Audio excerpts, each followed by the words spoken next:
So looking at the last of our equations here, this is, whose equation is this? This is Faraday's law. So here we have Faraday's equation. I don't know if you can see that, but maybe now. So there's Faraday's integral form of Faraday's equation, where the enclosed electric field around, or I guess what we should say is that the change in the flux will create a voltage. That's what Faraday's law is telling us. And the flux is given by B times the cross-sectional area.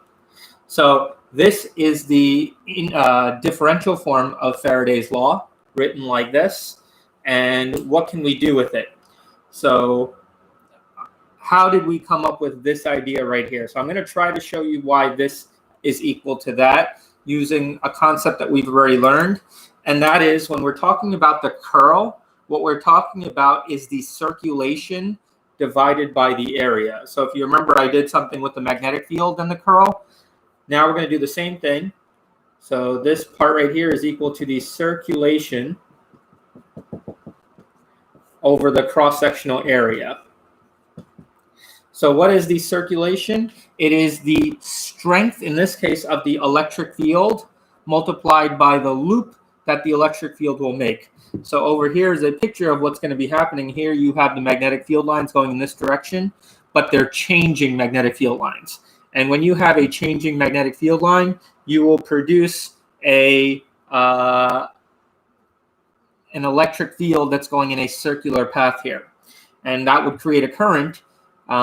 Because there's no actual wire right here, we call it the displacement current. Okay? So what we have for the circulation is defined as the magnitude of the vector that you're interested in. In this case, it's the electric field, multiplied by the loop that it creates. And so the distance of the loop is 2 pi times r. And that is equal to, or divided by the cross-sectional area, or this area that this loop is making, which is going to be pi r squared. Okay, so the top term is the circulation, the bottom term is the area. We're good to go with that. And we're saying that all of this has to equal minus the partial of B divided by dt. Well, look what happens here. If I take this area right here and multiply it to the other side, I get E, the magnitude of E, times 2 pi r, and that's going to equal negative dB multiplied by pi r squared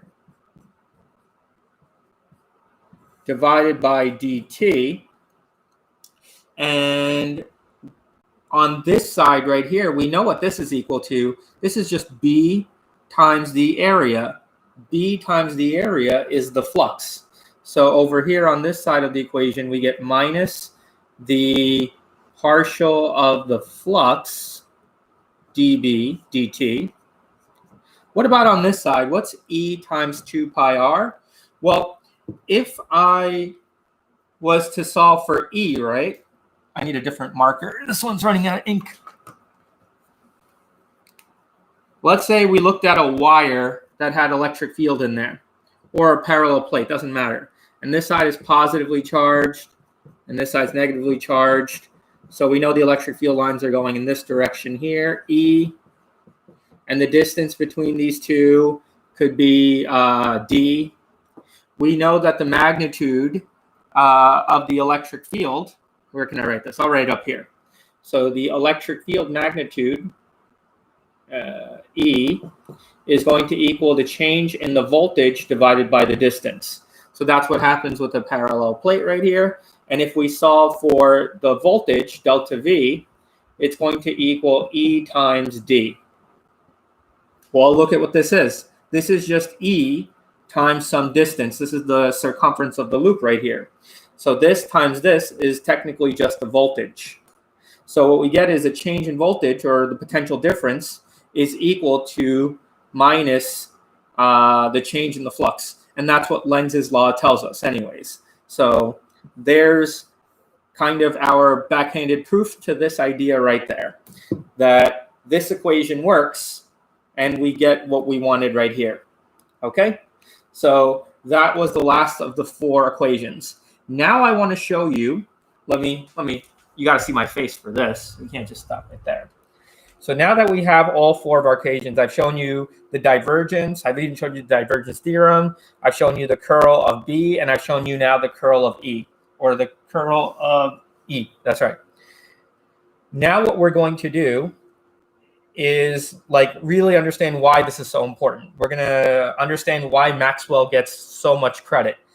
A lot of you probably know from last year's physics class, we have E and M waves. So light you could think of as electromagnetic waves and stuff. But how do you get from these equations right here, and I'll write them down again, how do you go from those 4 Maxwell equations to getting an idea of light being a wave? I think this is probably the coolest thing that you could learn in this class if you could get up to this point right here. So once you have these 4 equations in their differential form, you could probably do it in the integral form too. But once you have them in their differential form, you can see what Maxwell did with them, and he shows how those 4 equations can result in light being a wave. So, as a warning, I'll say it one more time. If you don't like the math, you can just call it a day, go home, do something else. This is going to require a little bit of math, and at the end of it, I promise you, you'll see something beautiful. I think. I don't know. So let's do that. Maybe you're wondering why I don't have my other whiteboard out. That's because I pre-wrote something on there. I actually need this board too. I should erase this. I don't want to erase that.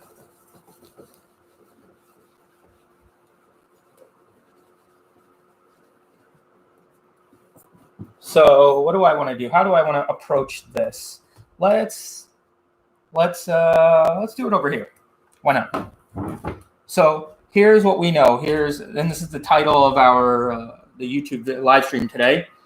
We know that you're going to have this equation right here, dE. You have this equation right here, dB. You have this equation here, the cross product of the magnetic field. And you have this equation now, which is the cross product or the curl of E. So these are our 4 equations for Maxwell, okay?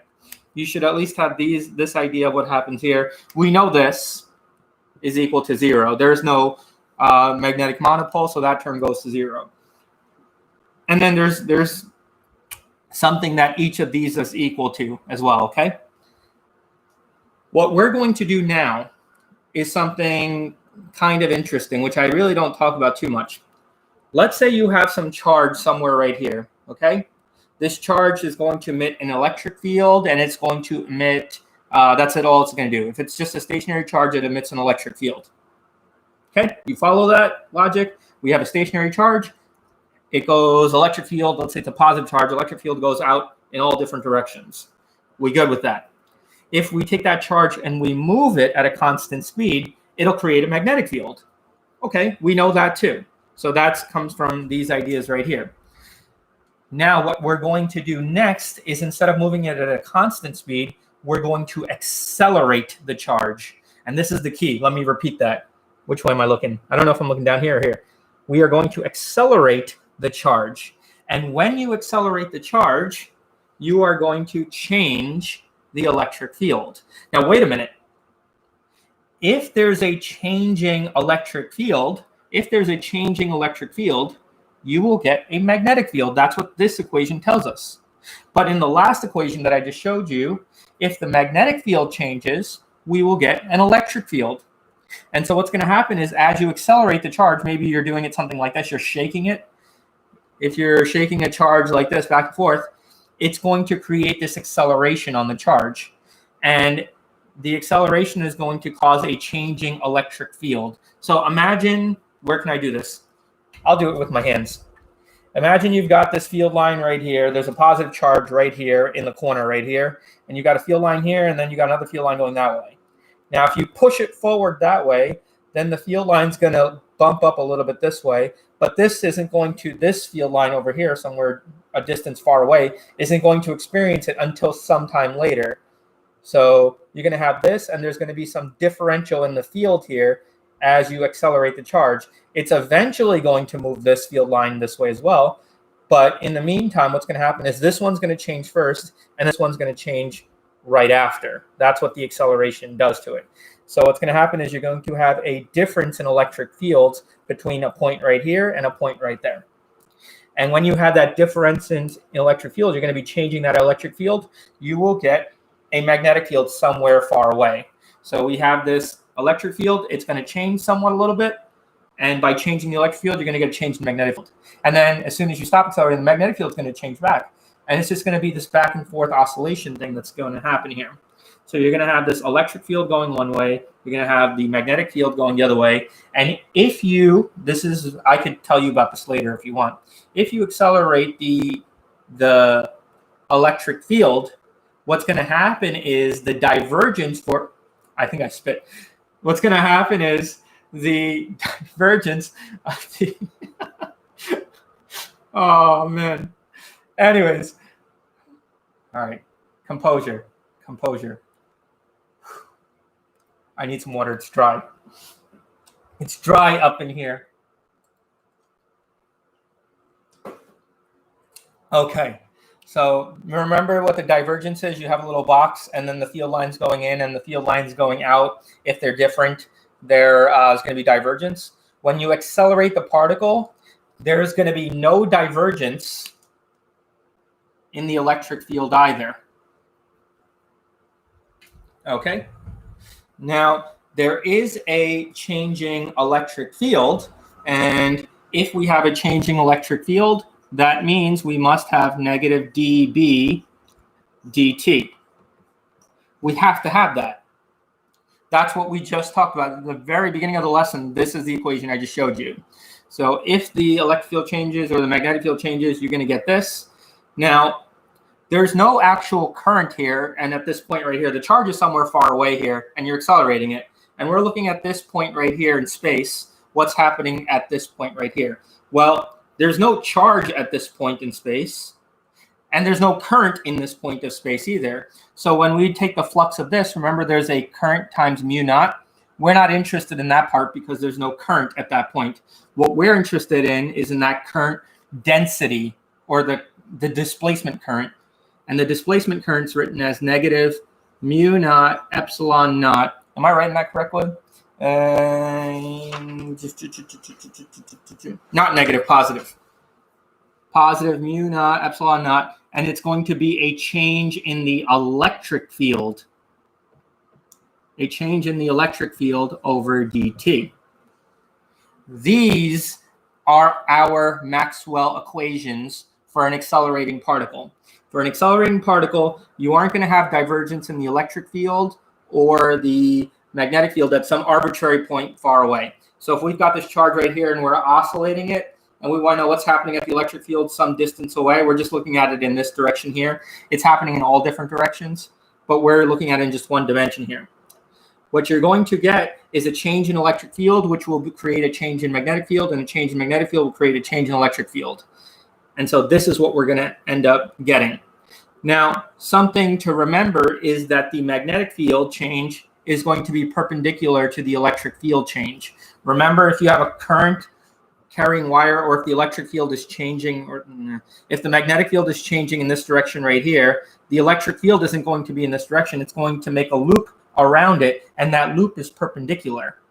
And it's the same thing when you have electric field. If you have electric field lines and you change them, they're going to create a magnetic field that makes a loop that's perpendicular to the direction of the current or the electric field. So the magnetic field and the electric field are going to be perpendicular to one another. I hope you got that logic, at least that part right there. So we've got B going along the Z direction here, and I'm going to write it like this. Vector B is in the K hat direction, or in the Z direction, whereas the electric field vector is going to be in the Y direction here, okay? So we've got electric field going this way, the magnetic field going that way. They are perpendicular to one another. All right? And what I'm going to do is I'm going to actually solve for these two terms right here, okay? That's our goal. We're going to plug these into this right here, and we're going to see what happens. Something really, really cool happens. Let's do that. Let's start with, I don't want to erase that.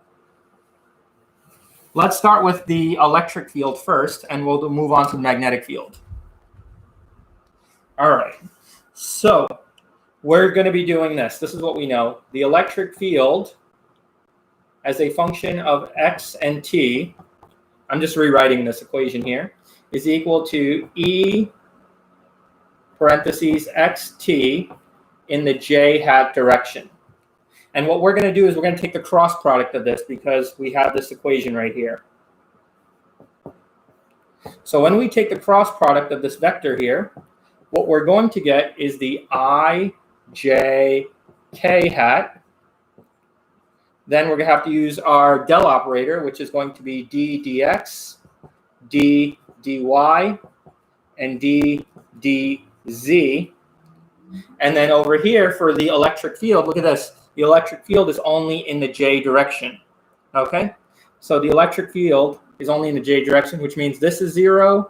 There is no electric field in the k hat. It's only in this direction right here, and we'll call that E, X, T. So when we take the determinant of this, I always do that. That should be the cross product. I apologize. So when we take the curl of this, we're going to end up with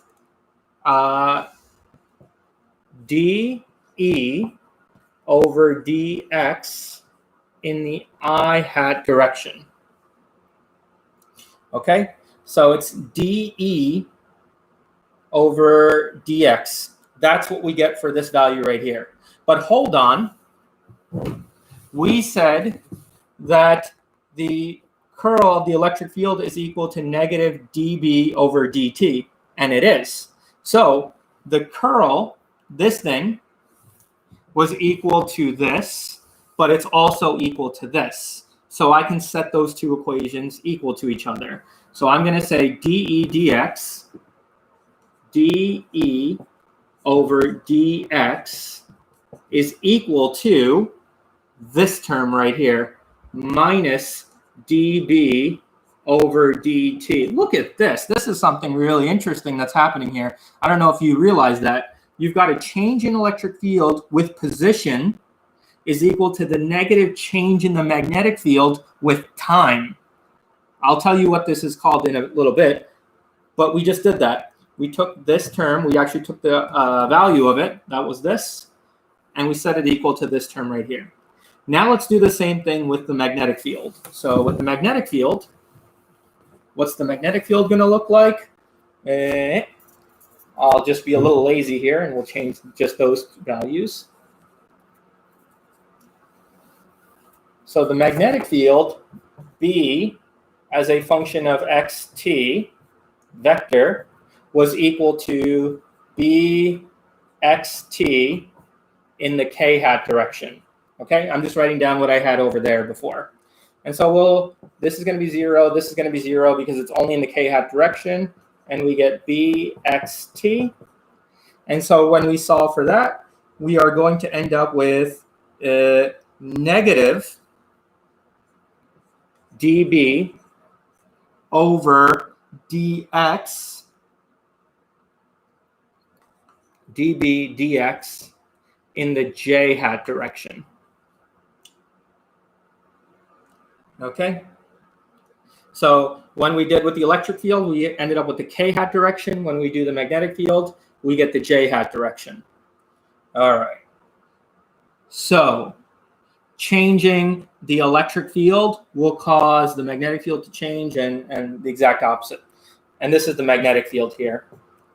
So now we can say that the cross product or the curl of B is equal to this. But we already know what the curl of B is equal to from the other equation, so we're going to set them equal to each other. So I'm going to write negative dB dx, that's what the curl is equal to. Or I'll put the negative on the opposite side. So I'll write dB over dx is equal to, remember there was a negative sign here. I'm going to put it over on this side. And then the curl of B is actually this value right here. And so we get mu naught epsilon naught dE dt. This is what we're interested in. So if you're writing this down, following along, I would box this and call it equation 1. And I'm going to box this and call it equation 2. Okay? We're going to be looking at both of them. I need a different color though. Let's use this one. So here's equation 1. And this is equation 2. Okay? That's what we need. I hope everybody is at least following along up until this point right here. You should, from math, know how to do this right here. And then I'm just substituting into our Maxwell equations. Okay, so these are the only two that we're really interested in. So let's continue on. Here's what I'm going to do. Now, there's a term for this. I think it's called Laplace, or I think it's called the derivative of the derivative. It's the second derivative of the curl. So what I'm going to do is I'm going to take equation 1. So let's start with equation 1. I'm going to write it down again over here. I don't want to erase that side. I'm going to start with equation 1.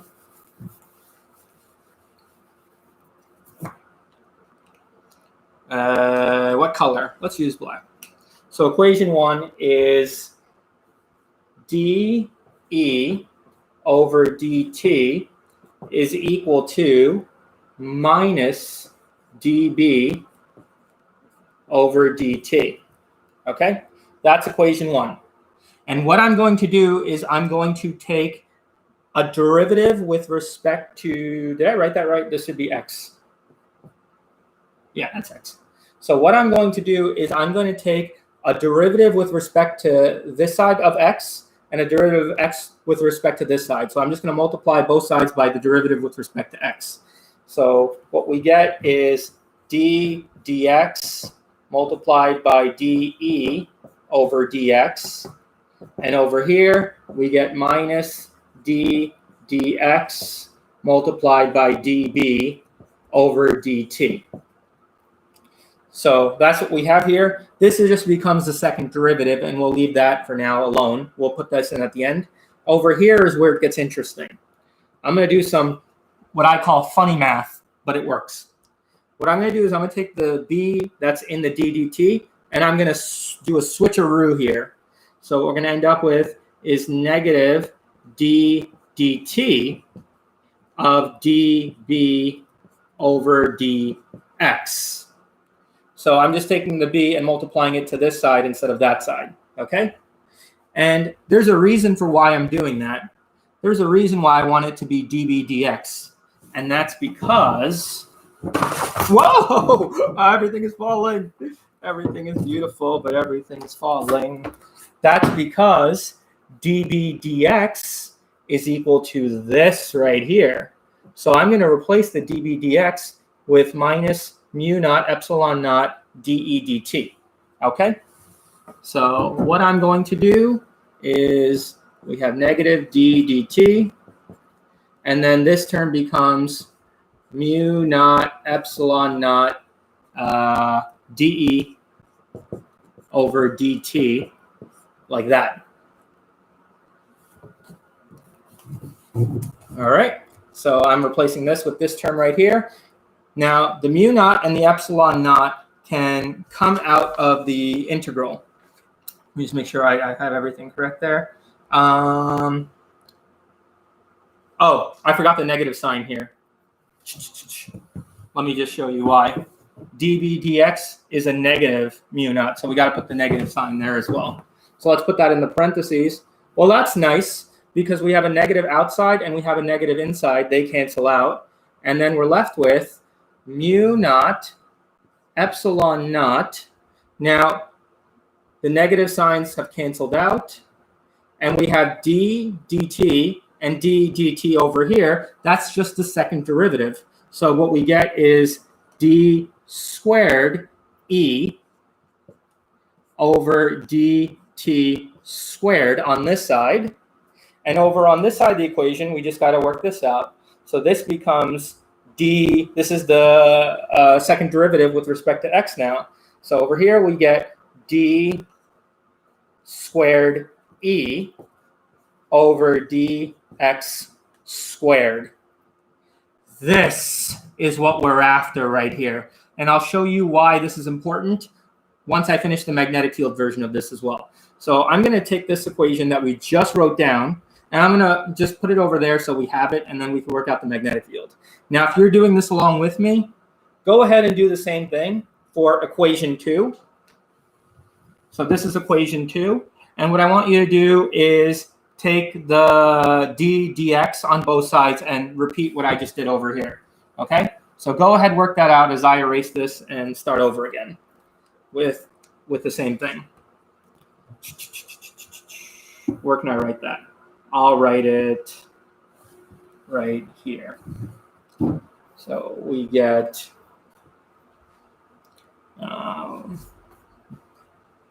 d squared e over dx squared is equal to mu naught epsilon naught of d squared e over dt squared. So this is going to be equation 3. And now we just need equation 4.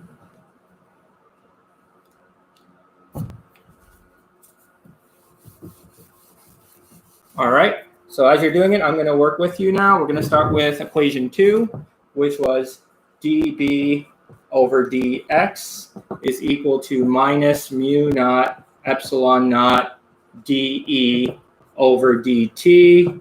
And so over here, when I multiply this side by d over dx, and then this side by d over dx, what ends up happening, we'll worry about this at the end. Let's work this out first.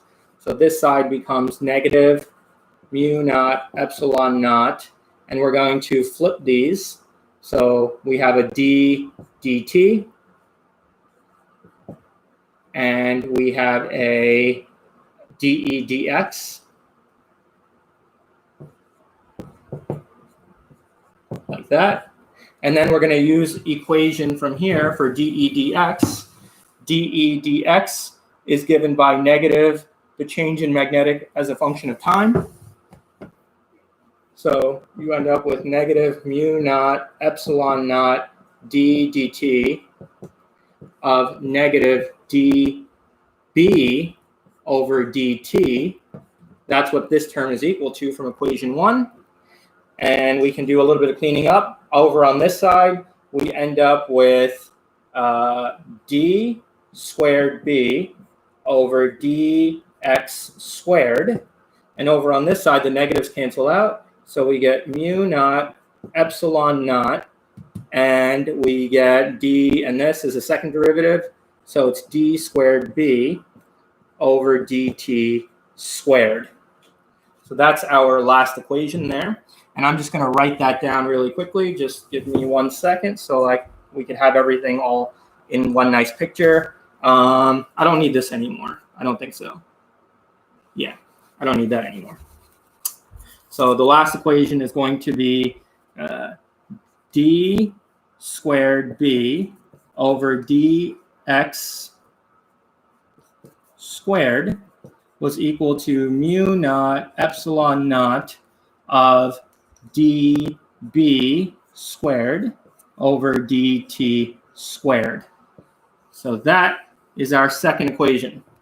This is what we have so far. Okay, we're actually done. This is it, but I got to explain to you what this means here. So what you have, I don't know how many of you have ever actually seen this, and I don't even know if they teach it in multivariable calculus, but this is a partial differential equation, is what we call them. It's a partial differential equation because you have two different differentials of two different variables, okay? And we're taking the partial derivative. So this is called a partial differential equation. And so is this one right here. What's really interesting about this equation and this equation is, well, they look similar, right? One is electric field and one is magnetic field. They still have that mu naught term, epsilon naught term. So that's cool. That's cool. But what's really interesting about this is that this equation and this equation take the form of something else that we learn in physics that I haven't taught you. You know what? I think it would be a good lesson if I do teach it to you on Monday, so that way you can see where it comes from. But let me explain to you what these two equations look similar to. Let's say, whoop, oh, I gotta erase this. Let's say I got a string, and it's doing that. It's just a straight line string, and it's attached to one end. And then what I do is I'm going to oscillate it back and forth. So at time equals 0 or something, it could be doing this. And then sometime later, we know that this thing is moving in that direction right there. At some time later, it could be doing something like this. So it's a little off. The distance between here and here is going to be a little bit off. And then sometime later, it's going to be something else. So let's just look at a specific point along the x direction right here. So this is, let's call it x1. So at x1, this happens at time equals 1. Or, yeah, sure. This is the height that you get at time equals 1. But then time equals 2, some other time later, this particle that's going up and down along the string is going to be down here. So when you do this, when you oscillate this, and the wave is moving in this direction right here, a particle that's on the wave will go up and down, up and down. So the y value is going to change depending on where you're located and at what time. This is my clock. And at what time you're looking. So at time equals, let's say at this position right here, x2, it's going to be here, but sometime later, it's going to be at some higher height or some lower height. So the y value is changing. So how would I know what the y value is given by? We have an equation for this. It's called the wave equation. And the wave equation is written something like this. Let me write it the way, which way do I want to write it? I'll write it in terms of y. We do it a different way, but I'll leave it in terms of y. The wave equation has the form of this. dy as a function of x and t over dx squared is equal to 1 over the velocity squared times dy as a function of x and t, and this is squared here, d squared y over dt squared. That's the equation for a wave. This is the differential equation for the wave. And if I had the solution for it, so when I solve for the solution, I could tell you y as a function of x and t is going to be equal to something. So if you told me what x is and what y time is, I could tell you at what height that particle would be as it's traveling here. V stands for the velocity of the wave. Okay? So this equation, look at this, look at this. Look at the beauty of this. This wave equation is identical to these two different equations right here, which is telling us that the electric field behaves like a wave and the magnetic field behaves like a wave. And so here's what's really cool about it. You're going to see something really amazing, I think. I think you're going to see something really amazing here. Over here, you have this term right here, 1 over v squared. Over on this side right here, you have mu naught epsilon naught here. So what that's telling us is that 1 over v squared has to equal mu naught epsilon naught. And so if we solve for v, we're going to end up with 1 over, you've seen this before, mu naught epsilon naught. And you know what that is, right? It is the speed of light, c. Tell me that's not cool. Isn't that freaky?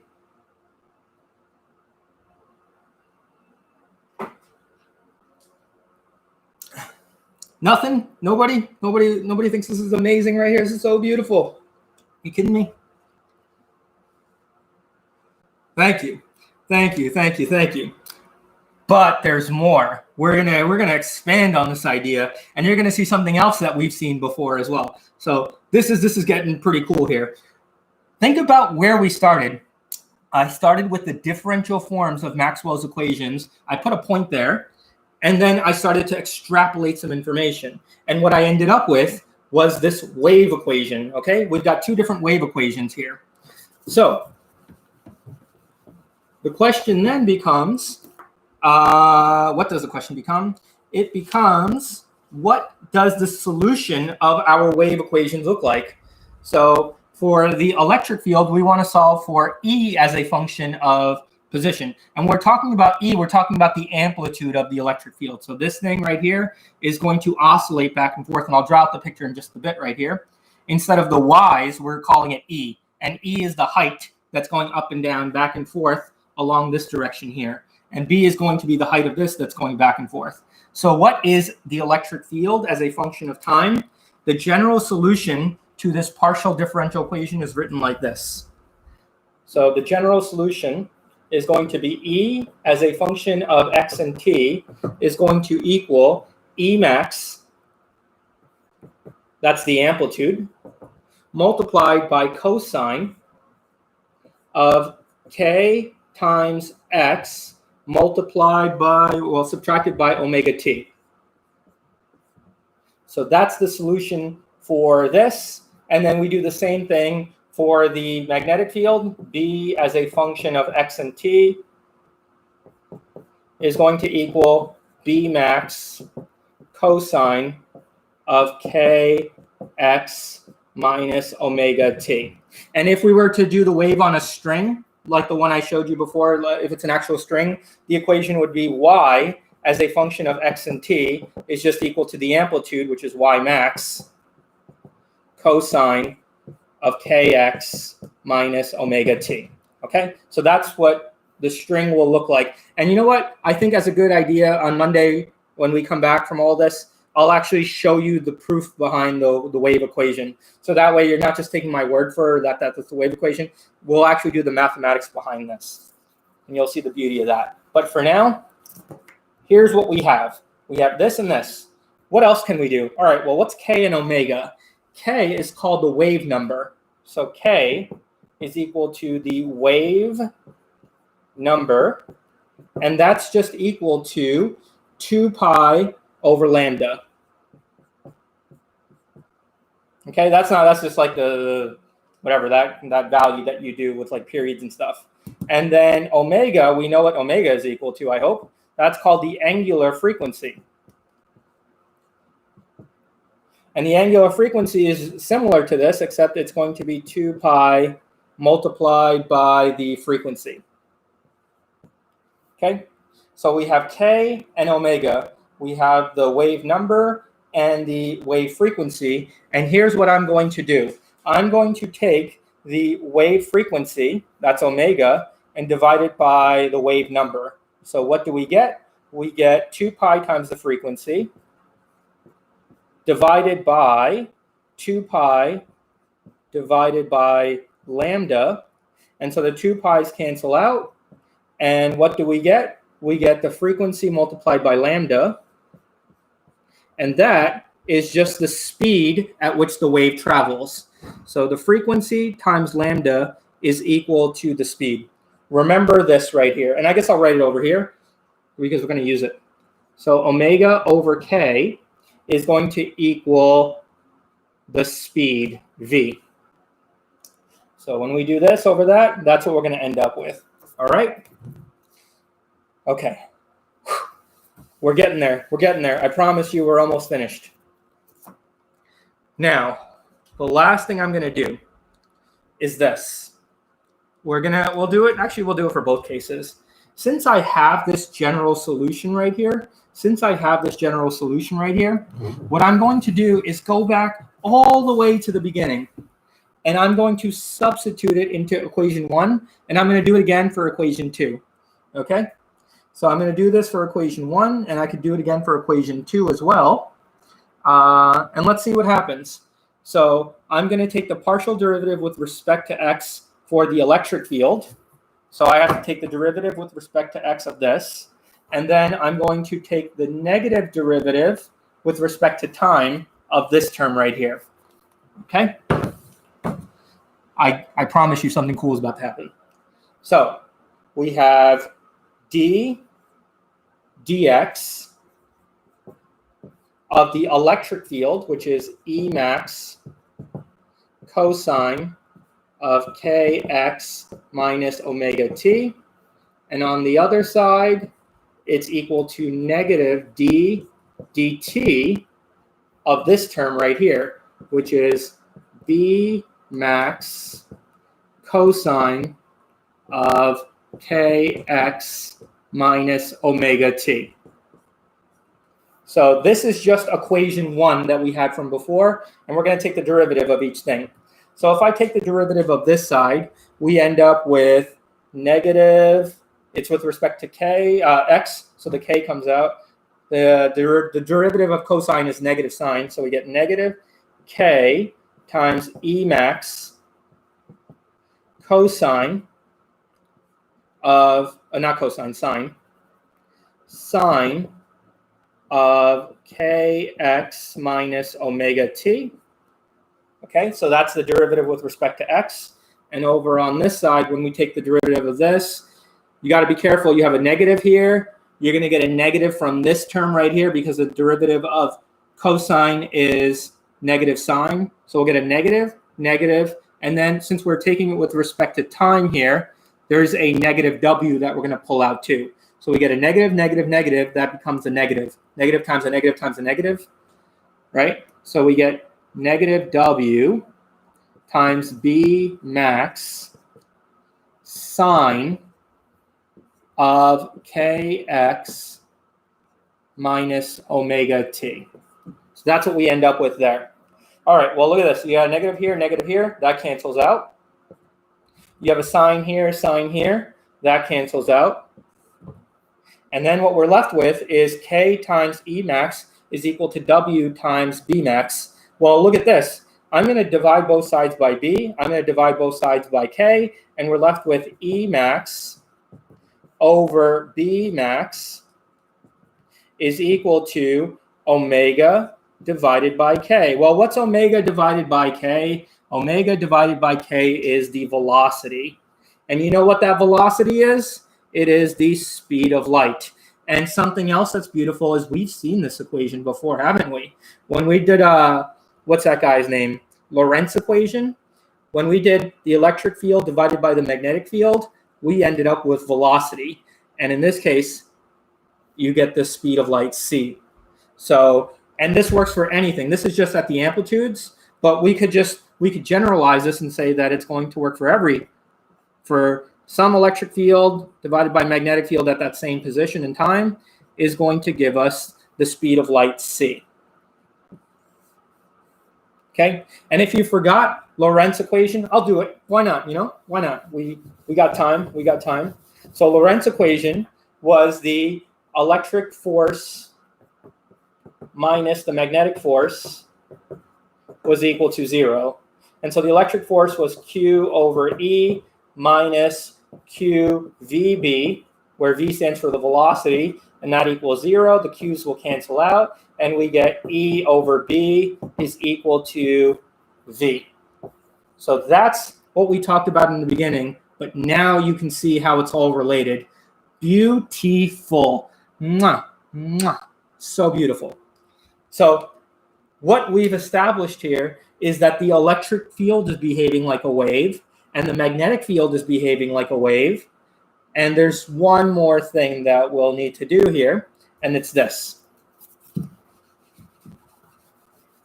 Let's draw out what the wave is actually looking like.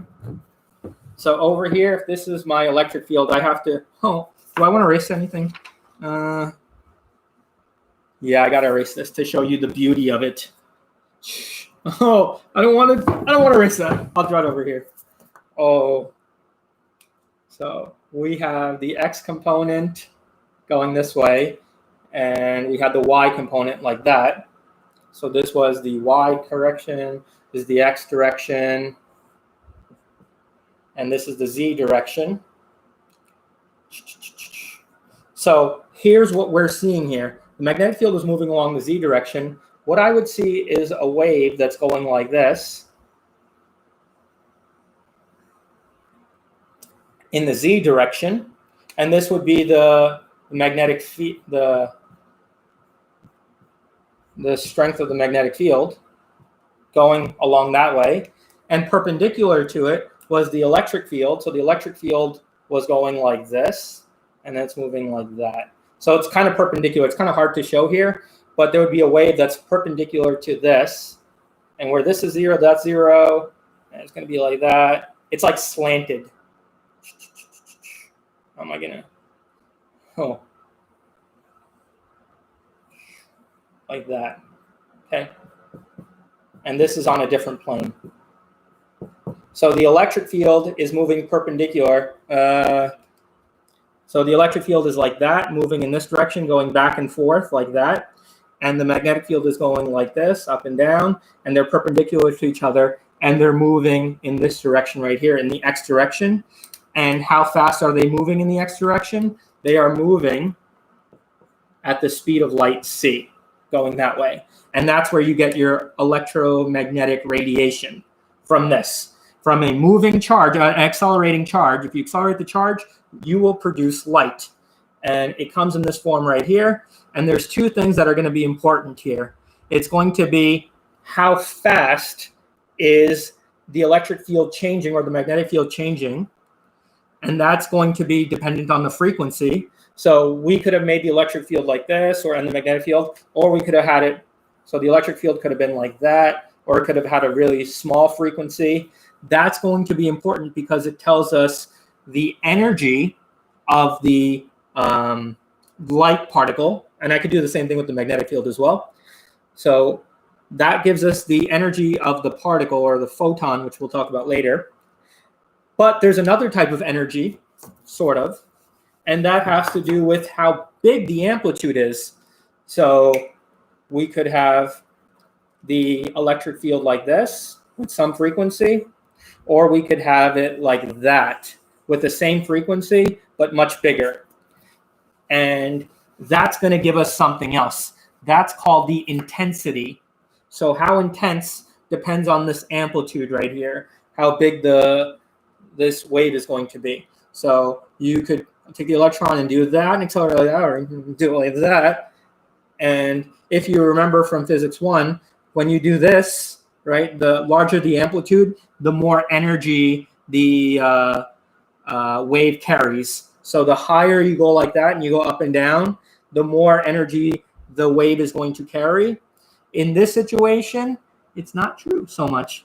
That's what we thought. And then we had the photoelectric effect, and it said that it wasn't so much of this, it was more of this, the frequency at which we do it. But there's that. And I just want to tell you what this is equal to, because E is being crossed with B right here. If we take the cross product of E cross B, we'll get something really cool. So S, vector S, is equal to 1 over mu naught. Now, don't ask me why. I forgot where this came from. But it's going to be this scalar multiplied by the cross product of the electric field times the magnetic field.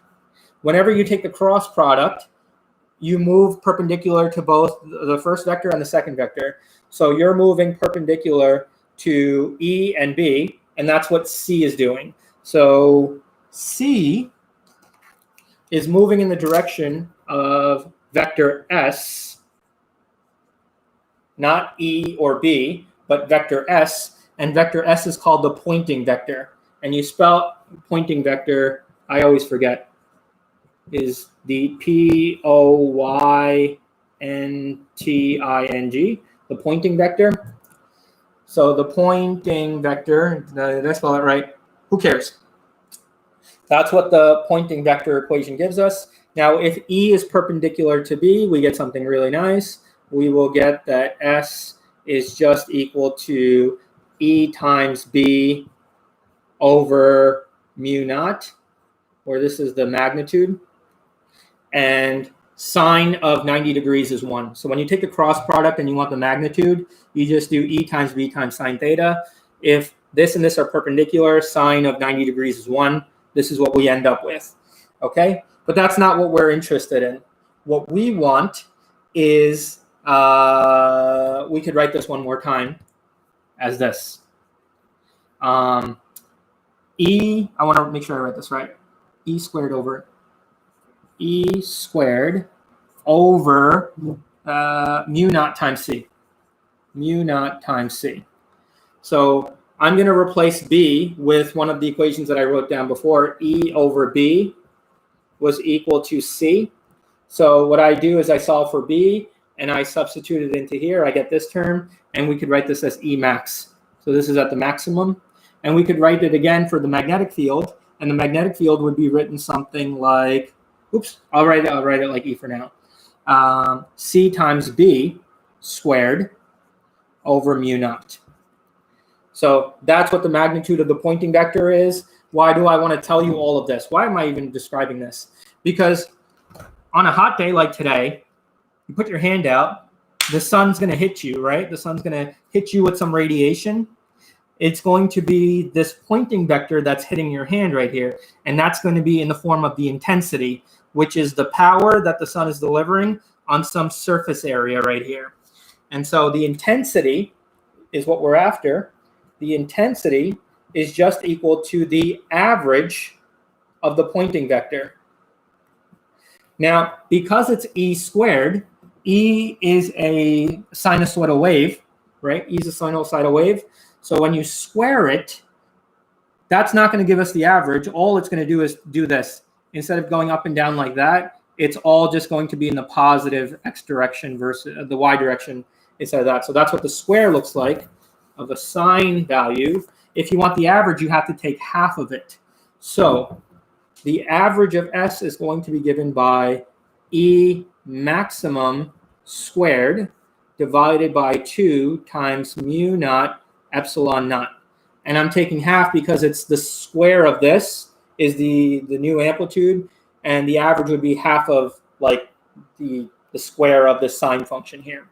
And we can do the same thing with the magnetic field. So that will be C B max squared divided by 2 mu naught. And this tells us the intensity of the wave. The units for this are going to be watts. I want to make sure I get that right. Yeah, it's going to be watts per meter squared. So the amount of power that's being delivered to the surface of your hand is given by the intensity, and the intensity is the average of the pointing vector. All right. So this will tell you on a day how much power is being delivered to your hand. Why is this kind of important? This could be used for like solar panels if you're designing them and you want to know how much intensity you're going to be getting from the solar energy. And the last thing I'll say is this about all of this. The intensity, this is an analogy. What do you call these? Analogies? Okay. The intensity is to the electric field. The intensity is to the electric field as probability is going to be to the wave function. So when we do, if you guys still want to, we can talk about a little bit of modern physics, and we can talk about the wave function for an electron. But the analogy for intensity and electric field is going to be probability over here. And over here, it's going to be the wave function instead of the electric field. But that's it for today, I think. I hope I did talk about a lot. I'm hoping you understand the beauty of Maxwell's equations. I've never actually taught a lesson like this before, but I thought it was so beautiful that you can take those equations and then put them in like this, and now you can see where it comes from. So last year when we said, oh, you've got electricity and now you have E and M radiation. Well, what is E and M radiation? We don't ever talk about it. We just talk about here's the electric field, here's the magnetic field. But now this is what the result of Maxwell's equations are. And this is why Maxwell deserves the credit he gets. You would think, oh, he's just copying other people's equations. You know, Faraday, Ampere, all he did was add to Ampere's law. Why is he so important? No. He took those 4 equations and came up with this. Now, the way I did it was the easier way. There's a more rigorous mathematical way of doing it where you have to take the cross product of the curl and do all those other things. But this is the idea. It works out the same way. I hope you got something out of this as your last day as high school students. So the next time we meet,